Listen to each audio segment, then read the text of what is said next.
प्रभासे लोक विश्रुते। सुनना, तुम्हें पता भी नहीं कि तुमको मिल क्या रहा है। स्कंद पुराण में इसका प्रमाण है, जो सोमनाथ महादेव के सागर के तट पर बैठकर विश्रुते लोक विश्रुते अश्वमेध सहस्त्रस्य फलमाप्नोति मानवः, फलमाप्नोति मानवः अश्वमेध सहस्त्रस्य। इस प्रसिद्ध प्रवास क्षेत्र में नदी और समुद्र के संगम पर किया गया पुण्य सहस्त्र, एक सहस्त्र नहीं सहस्त्रों अश्वमेध यज्ञों के समान है। यहां पर क्या करवाना चाहिए? प्रयास पूर्वक रुद्राभिषेक करना चाहिए। यहां पितरों के लिए तर्पण अवश्य करना चाहिए। पूर्णिमा है, सुबह समुद्र में गहरे में मत जाना। यहां नहाने देते हैं कि नहीं हमें नहीं पता, नहीं नहाने देते, फिर कैसे करें? जाने नहीं देते अंदर है? साइड में से है जगह। अच्छा, ज्यादा अंदर मत जाना। जाने भी देते हो तो ज्यादा अंदर मत जाना। नहीं जाने देते हो तो सिर्फ जल ही जल ले लेना, जल से तर्पण करना, ठीक। यहां पर अपने पितरों के निमित्त तर्पण अवश्य करना चाहिए। यहां पहुंचकर शिव का रुद्राभिषेक अवश्य करना चाहिए। पूर्णिमा के दिन समुद्र के तट पे दीपदान अवश्य करना चाहिए। दीपदान करना चाहिए, ये बहुत पुण्यदायी होते हैं। 3 नदी कौन कौन सी है यहां पे? सरस्वत्यां समुद्रस्य संगमे लोक विस्तृते प्रवासे स्नान मात्रेण सर्व पापे प्रमुच्यते। सरस्वती और समुद्र के प्रसिद्ध संगम प्रवास क्षेत्र में स्नान मात्र से मनुष्य सभी पापों से मुक्त हो जाता है। तीर्थानां प्रभवं तीर्थं प्रवासं परमं स्मृतं यत्र सन्निहितो देवः सोमेशो लोक पूजितः। प्रवास क्षेत्र इतना पूजनीय क्यों है? इतना आदरणीय प्रवास क्षेत्र क्यों है? वेद व्यास जी कहते हैं सभी तीर्थों में श्रेष्ठ तीर्थ है ये प्रवास क्षेत्र, क्योंकि यहाँ पर लोक पूजित भगवान सोमेश्वर महादेव स्वयं विराजमान है, स्वयं विराजमान है यहाँ पर। इसलिए अब एक और बात सुन लो, जो यहाँ पर रहकर स्नान करता है तत्र स्नात्वा नरः श्रेष्ठ प्रवासे तीर्थ उत्तमे सर्व पाप विनिर्मुक्तः स्वर्ग लोकम सगच्छति। इस जगह पर जो मनुष्य स्नान करता है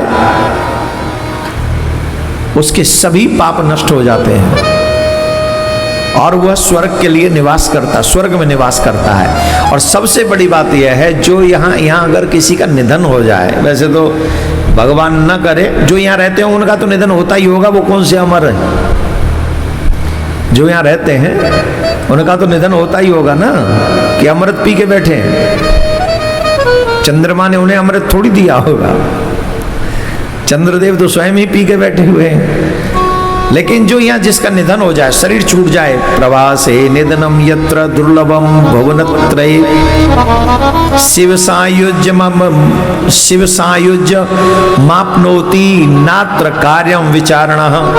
प्रवास क्षेत्र में मृत्यु अत्यंत दुर्लभ है और महान मानी गई है। यहाँ देह त्यागने का मतलब है शिव जी की सायुज्य भक्ति उसे प्राप्त हो जाती है। राधे राधे। शिव जी के लोक के लिए उसे निवास करना है, वहीं के लिए वो निवास करता है। बोलो राधे राधे। और आप लोगों के लिए जो हम कह रहे हैं, कल अगर हो सके तो तर्पण अपने पितरों के लिए कीजिए, वो भी सुन लीजिए। प्रवास क्षेत्र में पितृ तर्पण के लिए भी श्रेष्ठ माना गया है। प्रवासे पितृदेवानां तर्पणं य करोति वै तृप्ति मायांति ते सर्वे वर्ष कोटि सतेरपि। जो प्रवास क्षेत्र में अपने पितरों का तर्पण करता है, पूर्णिमा है, क्योंकि रात्रि में पूर्णिमा कल ही रहेगी, इसलिए प्रियाकांजू के मंदिर में भी 30 तारीख को ही पूर्णिमा मनाई जाएगी। परसों सुबह है उदया तिथि में, परसों मानी जाएगी पूर्णिमा, लेकिन रात्रि नहीं मिलेगी परसों। तो रात्रि का मिलना जरूरी है, तो इसलिए रात्रि में दीपदान करें और ये तर्पण कल करें या परसों भी कर सकते हैं तर्पण, तो क्योंकि सुबह रहेगी।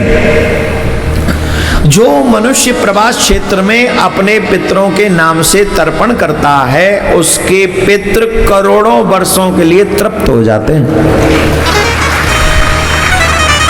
तुम जीवित रहोगे, हर साल करोगे तर्पण तो 100 ही साल रहेंगे, 100 साल रहे तो कितने दिन तृप्त होंगे? 100 साल। लेकिन अगर एक बार तर्पण कर दिया प्रवास क्षेत्र में तो कितने साल के लिए तृप्त हो जाएंगे? करोड़ वर्ष के लिए तृप्त हो जाएंगे। अगर तुम्हारी बच्चे भी नालायक निकल जाएं तो कम से कम 1 करोड़ वर्ष तक तो उन्हें आवश्यकता नहीं पड़ेगी, क्योंकि आपने ऐसा श्रेष्ठ कार्य प्रवास क्षेत्र में आकर कर दिया है।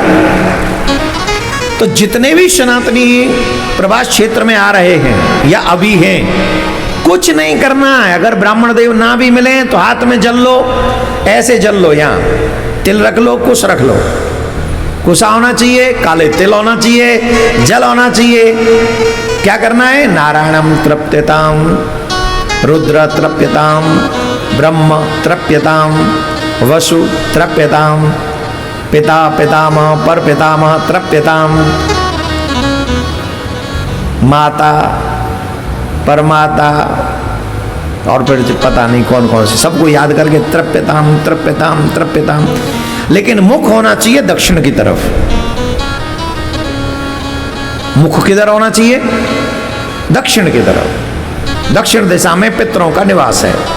तो आप जहां भी हैं, कल पूर्णिमा पे कहीं भी हैं, आप कल भी कर सकते हैं, परसों भी कर सकते हैं, क्योंकि उदया तिथि परसों है, लेकिन रात्रि परसों नहीं मिलेगी पूर्णिमा, इसलिए कल भी कर सकते हैं। तो कल और परसों दोनों दिन में आप जहां भी हैं, प्रवास क्षेत्र वालों के लिए 1 करोड़ वर्ष का मामला सेट है। 1 करोड़ वर्ष आपके पितृ तृप्त हो जाएंगे।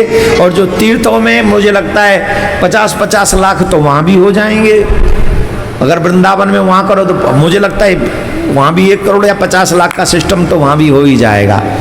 और अगर आप साधारण अपने अपने शहरों में हो तो कल का दिन महत्वपूर्ण है, पूर्णिमा है, अधिक मास है, इसलिए श्रेष्ठतम है। तो मुझे लगता है आपकी जीवन भर की 100 वर्ष भी आयु रही तो कम से कम कल आप अगर अपने पितरों के लिए तर्पण करते हैं तो 100 वर्ष के लिए तृप्त हो ही जाएंगे, इसमें कोई संशय नहीं।